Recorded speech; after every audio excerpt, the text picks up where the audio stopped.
ಕೃಷ್ಣರಾಜಪೇಟೆಯ ಕನ್ನಡ ಸಾಹಿತ್ಯ ಪರಿಷತ್ತು, Mallikarjuna charitable trust ಈ ಮೂರು ಸಂಸ್ಥೆಗಳು ಸಂಯುಕ್ತವಾಗಿ ಇಂದು ಏರ್ಪಡಿಸಿರುವ ಪ್ರೊಫೆಸರ್ ಸುಜನಾ ಒಂದು ನೆನಪು ಕಾರ್ಯಕ್ರಮವನ್ನು ಉದ್ಘಾಟಿಸಿ ಉದ್ಘಾಟನಾ ನುಡಿಗಳನ್ನಾಡಿದಂತಹ ನನ್ನ ಪರೋಕ್ಷ ಗುರುಗಳು ಹಿರಿಯರೂ ಆದಂತಹ ಪ್ರೊಫೆಸರ್ GT ವೀರಪ್ಪ ಅವರೇ, ಬಹುಶಃ ನನ್ನ ಮಾತುಗಳು ಮುಗಿದ ತರುವಾಯದಲ್ಲಿ ಈ ದಿನದ ಕಾರ್ಯಕ್ರಮದ ಅತ್ಯಂತ ಪ್ರಧಾನ ಮುಖ್ಯ ಕೇಂದ್ರ ಕಾರ್ಯಕ್ರಮವಾದಂತಹ ಸುಜನಾ ಪ್ರಶಸ್ತಿ ಮತ್ತು ಪ್ರತಿಷ್ಠಾಪನಾ ಸ್ಥಾಪನೆಯ ವಿಚಾರವಾಗಿ ಭಾಳ ಮುಖ್ಯವಾದ ಸಂಗತಿಗಳನ್ನು ನಮ್ಮೆಲ್ಲರ ಜೊತೆ ಹಂಚಿಕೊಳ್ಳಲಿರುವಂತಹ ಕರ್ನಾಟಕ ಸಂಘದ ಗೌರವಾನ್ವಿತ ಅಧ್ಯಕ್ಷರು, ಹಿರಿಯರು, ಗುರು ಸಮಾನರೂ ಆದ ಪ್ರೊಫೆಸರ್ B ಜಯಪ್ರಕಾಶ ಗೌಡರವರೇ, ಸಮಾರಂಭದ ಅಧ್ಯಕ್ಷತೆ ವಹಿಸಿರುವಂತಹ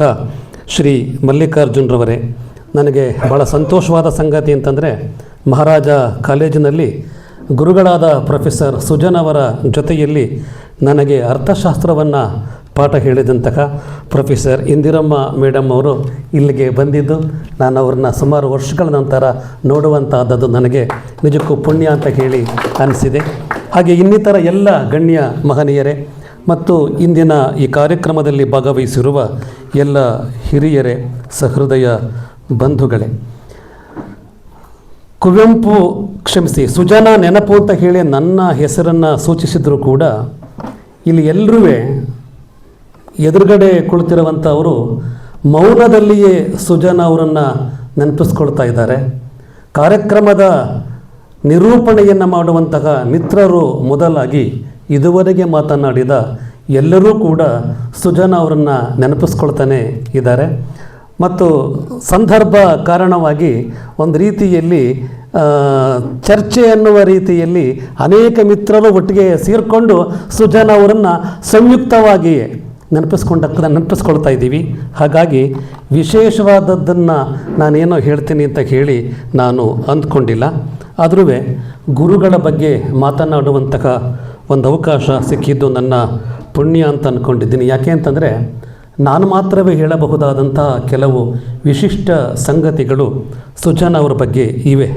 ಅದಕ್ಕೆ ಕಾರಣ ಅವರು ನನ್ನನ್ನು ಇಷ್ಟಪಟ್ಟ ರೀತಿ, ನನ್ನನ್ನು ಬೆಳೆಸಿದ ಬಗೆ, ನನ್ನ ಬಗ್ಗೆ ಅವರು ಕಂಡಿದ್ದ ಕನಸುಗಳು. ಮಹಾರಾಜ ಕಾಲೇಜನ್ನು ಹೋಗಿ ನಾನು BA ಓದೋಕ್ಕೆ ಅಂತ ಸೇರಿಕೊಂಡಿದ್ದು ಅಲ್ಲಿ ಸುಜನಾ ಅಂತ ಬಹಳ ದೊಡ್ಡ ಗುರುಗಳಿದ್ದಾರೆ ಎನ್ನುವ ಕಾರಣಕ್ಕಾಗಿ ಅಲ್ವೇ ಇಲ್ಲ. ನಿಜ ಹೇಳಬೇಕು ಅಂತಂದರೆ PUC ಓದುತ್ತಿದ್ದ ಕಾಲಕ್ಕೂ ನನಗೆ ಮಹಾರಾಜ ಕಾಲೇಜು ಎಲ್ಲಿದೆ ಅಂತಲೇ ಗೊತ್ತಿರಲಿಲ್ಲ. ನಮ್ಮ ತಂದೆ ತಾಯಿ ನೋಡಪ್ಪ PUCವರೆಗೂ ಓದ್ಬಿಟ್ಟು ವಾಪಸ್ ಮನೆಗೆ ಬಂದುಬಿಟ್ಟು ಎಲ್ಲಾದರೂ ಕೆಲಸ ಮಾಡ್ಕೊಂಡು ನಮಗೊಂದಷ್ಟು ಅನ್ನ ಹಾಕಪ್ಪ ಅಂತ ಹೇಳಿದರು. ಹಾಗಾಗಿ PUCಯೇ ನನ್ನ ಕೊನೆಯ ಹಂತ ಅಂತ ಹೇಳಿ ಅಂದ್ಕೊಂಡಿದ್ದ ನನಗೆ ಏನೋ ಆಕಸ್ಮಿಕವಾಗಿ ಯಾರೋ ಹಿರಿಯರು ನೀಡಿದ ಪ್ರೇರಣೆ, ನಮ್ಮ ತಂದೆ ತಾಯಿನ ಒಪ್ಪಿಸಿದ ರೀತಿ ಕಾರಣವಾಗಿ ನಾನು ಮಹಾರಾಜ ಕಾಲೇಜನ್ನು ಸೇರುವಂಥ ಒಂದು ಸನ್ನಿವೇಶ ನಿರ್ಮಾಣವಾಯಿತು. ಅಲ್ಲಿ ಸುಜನಾ ಅವರ ಶಿಷ್ಯನಾದ ಮೇಲೆ ನಾನು ಏನಾಗಬೇಕು ಅನ್ನುವಂಥದ್ದು ನನ್ನೊಳಗಡೆ ಮೂಡೋದಕ್ಕೆ ಶುರುವಾಯಿತು. ಗುರುವಾಗಿ ಅವರನ್ನು ಪಡೆದದ್ದು ನನ್ನ ಸುದೈವ ಅಂತ ನಾನು ಆ ಕಾರಣಕ್ಕೆ ಹೇಳುವಂಥದ್ದು. ನಿಮಗೆ ಹೇಳಬೇಕು, ನಾನು ಸುಜನಾ ಅವರು ನಮಗೆ ಮಹಾರಾಜ ಕಾಲೇಜಿನಲ್ಲಿ ಕಾವ್ಯ ಸಂಚಯ ಪಠ್ಯವನ್ನು ಪಾಠ ಹೇಳ್ತಾಯಿದ್ರು. ಸ್ವಾರಸ್ಯ ಅಂದರೆ ನಾವು ಹೊಸದಾಗಿ ಹೋದ 1983-84 ಶೈಕ್ಷಣಿಕ ವರ್ಷದಲ್ಲಿ ಪಠ್ಯಗಳು ಬದಲಾವಣೆಯಾಗಿದ್ವು. ವಿಶೇಷವಾಗಿ ಕಾವ್ಯ ಸಂಚಯವನ್ನು ಹೊಸದಾಗಿ ಸಂಪಾದನೆ ಮಾಡಿ ಪ್ರಕಟಿಸಬೇಕಾಗಿತ್ತು. ಅದರಲ್ಲಿ ಸಂಪಾದಕರಾಗಿ ಸುಜನಾ ಇದ್ದರು, ಅವರ ಜೊತೆಯಲ್ಲಿ ಮಗಂ ರೇಣುಕಾ ಪ್ರಸನ್ನ ಅವರಿದ್ದರು, S ನಂಜುಂಡಯ್ಯನವರು ಇದ್ದರು, ಮತ್ತೊಬ್ಬರು ಇದ್ದರು. ಅದರಲ್ಲಿ ಹೆಚ್ಚು ತೊಡಗಿಸಿಕೊಂಡು ಒಂದು ಅದ್ಭುತವಾದಂತಹ ಪಠ್ಯವನ್ನು ನಾವು ವಿದ್ಯಾರ್ಥಿಗಳಿಗೆ ರೂಪಿಸಿಕೊಡಬೇಕು ಅಂತ ಕೇಳಿ ಅದರ ಬಗ್ಗೆ ತುಂಬ ಆಲೋಚನೆಯನ್ನು ಮಾಡಿ ಆಳೆ ಕೆಳೆದು ಮುಳುಗಿ ಹೇಳ್ತಾ ಇದ್ದವರು ಸುಜನಾ ಅವರು. ಹಾಗಾಗೇ ಆ ಪಠ್ಯ ಪುಸ್ತಕ ಪ್ರಕಟಗೊಳ್ಳೋದು ಸ್ವಲ್ಪ ತಡ ಆಯಿತು. ಆದರೆ ಕ್ಲಾಸ್ಗೆ ಸುಜನಾ ಬರ್ತಾಯಿದ್ರು. ಸುಜನಾ ಕ್ಲಾಸಿಗೆ ಬಂದು ಏನು ಮಾಡ್ತಾಯಿದ್ರು ಅಂತಂದರೆ ಯಾವ್ಯಾವ ಪಠ್ಯವನ್ನು ಆಯ್ಕೆ ಮಾಡಿದ್ದಾರೆ, ಅದರ ಹಿನ್ನೆಲೆಗಳೇನು, ಅದರ ಮಹತ್ವ ಏನು, ಸಂಪಾದನಾ ಕಾರ್ಯ ಹೇಗೆ ನಡೀತಾ ಇದೆ, ಅಲ್ಲಿಯ ತೊಡಕುಗಳು, ಸಮಸ್ಯೆಗಳು, ಇವುಗಳ ಬಗ್ಗೆ ನಮಗೆ ಹೇಳ್ತಾಯಿದ್ರು. ಬಹುಶಃ ಇದು ಕನ್ನಡ MA ಓದುವ ವಿದ್ಯಾರ್ಥಿಗಳಿಗೆ, ಗ್ರಂಥ ಸಂಪಾದನೆ ವಿಷಯವನ್ನು ಆಯ್ಕೆ ಮಾಡಿಕೊಂಡಿದ್ದಂಥ ವಿದ್ಯಾರ್ಥಿಗಳಿಗೆ ಹೇಳಬಹುದಾದ ಸಂಗತಿಗಳು. ನನ್ನಂಥವ್ರಿಗೆ ಅಥವಾ ಇತರರಿಗೆ ಇದು ಯಾವುದೋ ತಲೆಗೆ ಅರ್ಥನೇ ಆಗ್ತಾ ಇರಲಿಲ್ಲ. 1-2 ತರಗತಿ ಇದೇ ವಿಚಾರಗಳನ್ನು ಅವರು ಹೇಳಿದರು.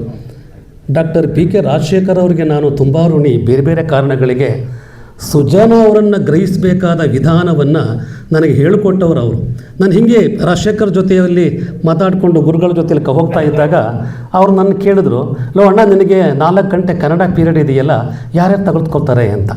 ನಾನು ಮೊದಲಿಗೆ, ಸರ್ ನೀವು 1 ಗಂಟೆ ತೆಗೆದುಕೊಳ್ತಾ ಇದ್ದೀರಿ, ರಾಮದಾಸ್ ಅವ್ರು ತೆಗೆದುಕೊಳ್ತಾ ಇದ್ದಾರೆ, ರಾಘವೇಂದ್ರ ಅವ್ರು ತೆಗೆದುಕೊಳ್ತಾರೆ, ಸುಜಾನ 1 ಕ್ಲಾಸ್ ತಗೊಳ್ತಾರೆ ಸಾರ್ ಅಂತಂದೆ. ಅವರು ಹೌದೇನೋ, ನಿಮ್ಮ ಕ್ಲಾಸ್ಗೆ ಸುಜಾನ ಬರ್ತಾ ಇದ್ದೀರಾ, ಲಕ್ಕಿ ಅಂತ ಅವ್ರು ನನಗೆ ಅವರಂದರು. ನಾನು ಸುಮ್ಮನಿರಬೇಕಾಗಿತ್ತು. ನಾನು, ಸಾರ್ ಅವರು ಏನೇನೋ ಹೇಳ್ತಾರೆ ಸರ್, ನಮಗಂತೂ ಒಂಚೂರು ಅರ್ಥವಾಗೋದಿಲ್ಲ.